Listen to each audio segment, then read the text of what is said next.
Joining us now, Ryan Grimm, TYT contributor and reporter and editor for The Intercept. Ryan, how you doing, brother? Pretty good. How about you? Good, good.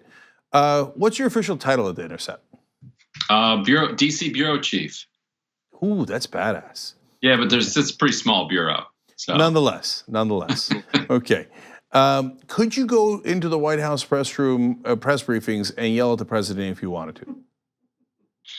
Yeah, I mean, I'd have to like RSVP, but interesting. And you know, the president doesn't give a lot of warning for when he's doing his press conference. He just kind of like gets the idea he's going to do one and kind of pops in.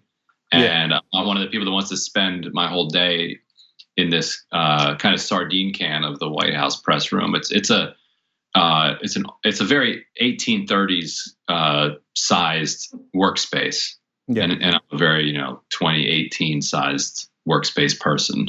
The people were smaller back then. I was talking to they genuinely were. Other than Lincoln, they totally were. Yeah.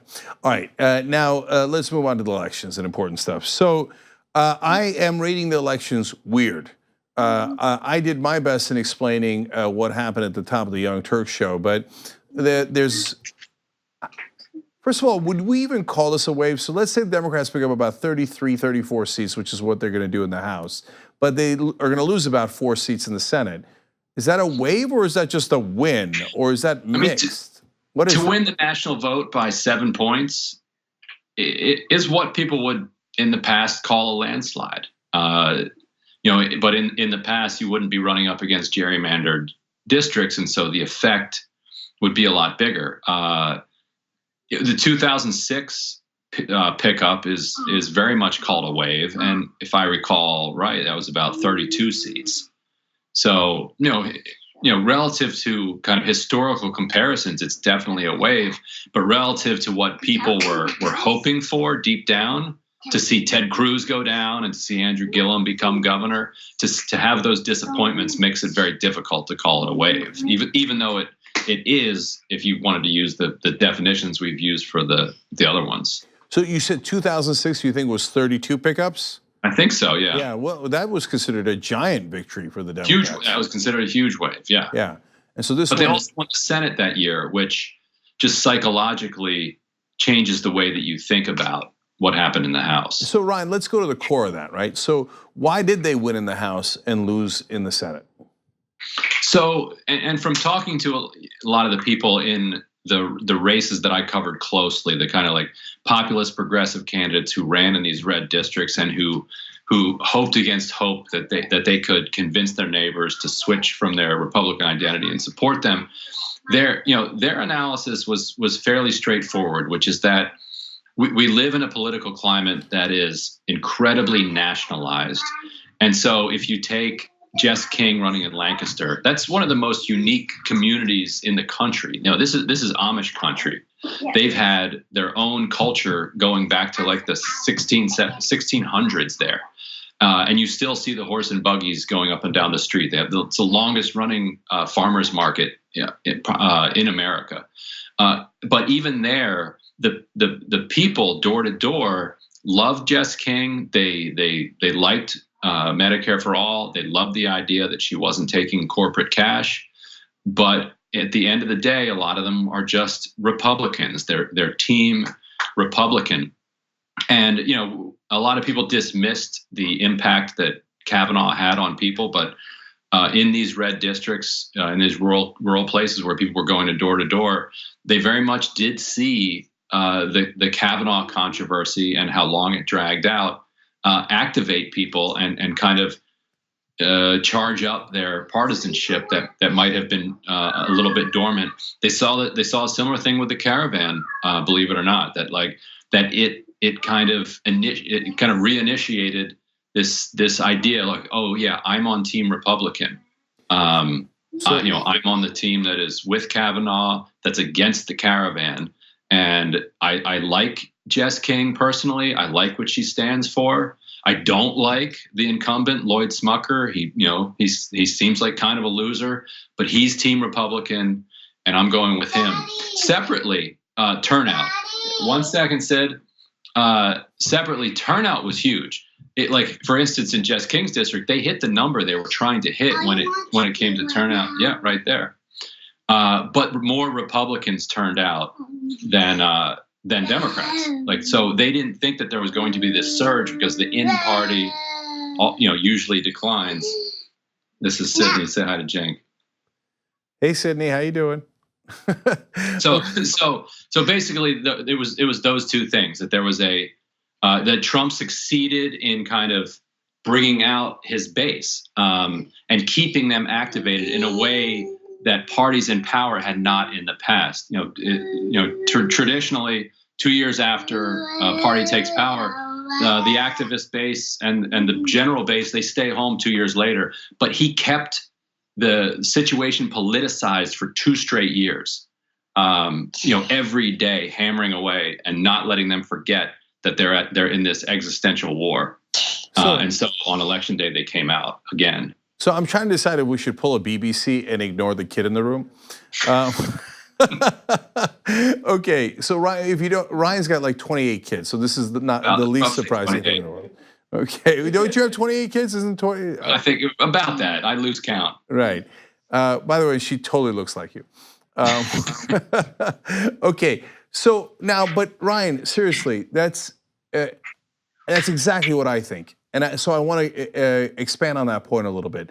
So the point I was making before the election was, look, the caravan stuff's crazy and it's demagoguing and it's over the top racist. And I thought, and that the country's not that bad. Well, I was a little bit wrong about that.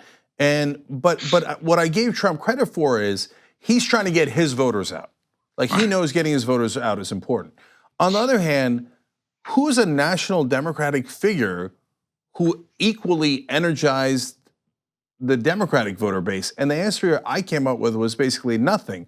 I mean, Bernie's running around trying it, right? But he's got no support. MSNBC doesn't have his back. There's no like Fox News equivalent hyping it up. The other Democrats don't have his back. It doesn't get anywhere near the media attention that Trump gets, et cetera.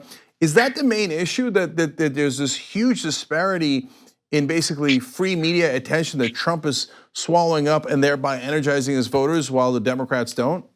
Yeah, and the president. So if Bernie Sanders did become president, then we'd be able to compare his ability to kind of block out the sun with media attention for whatever he tweeted or whatever whatever direction he kind of pointed his ire. But that's exactly right. Trump for 30 years has been a master manipulator of the press. It's his greatest and in many ways his only skill, and he puts it to use both to feed his own narcissism and also for his own political gain. And so you're right. There's nobody that can do that on the side yet.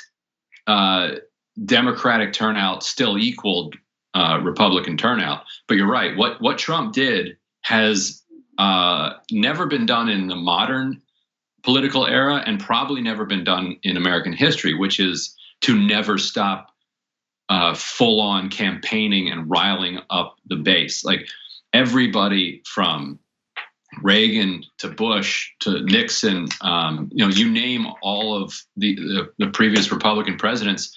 After they became president, they started to focus on becoming president, for better or for worse. Whereas he actually never did that. He, if you remember, there was a question right after he was elected.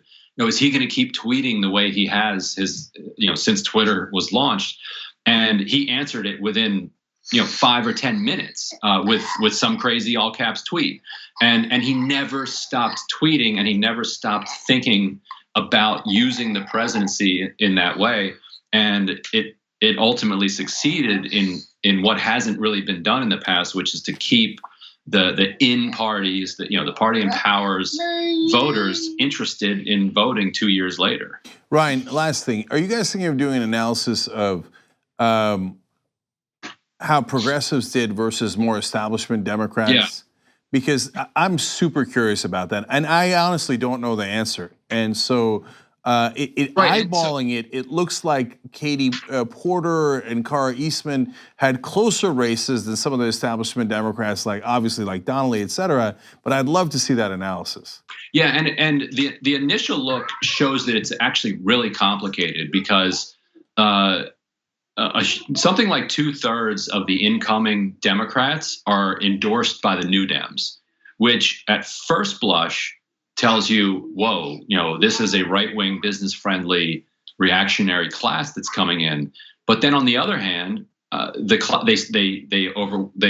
more often than not support Medicare for all. They support a higher minimum wage. They support a slew of progressive positions. They're far more progressive than any other class that's ever come in. And so you have a couple things going on. You've got the New Dems trying to kind of rebrand themselves and claim these people as their newbies on their way in, while at the same time you have a more progressive class. And so in some ways, it's less of a kind of research project and it's more of an ongoing fight. In other words, like who is going to kind of drive the agenda of these people coming in? Who, somebody like Colin Allred, who has supported Medicare for all, beat a DCCC or like a party-backed person on the way in, but also has New Dem support.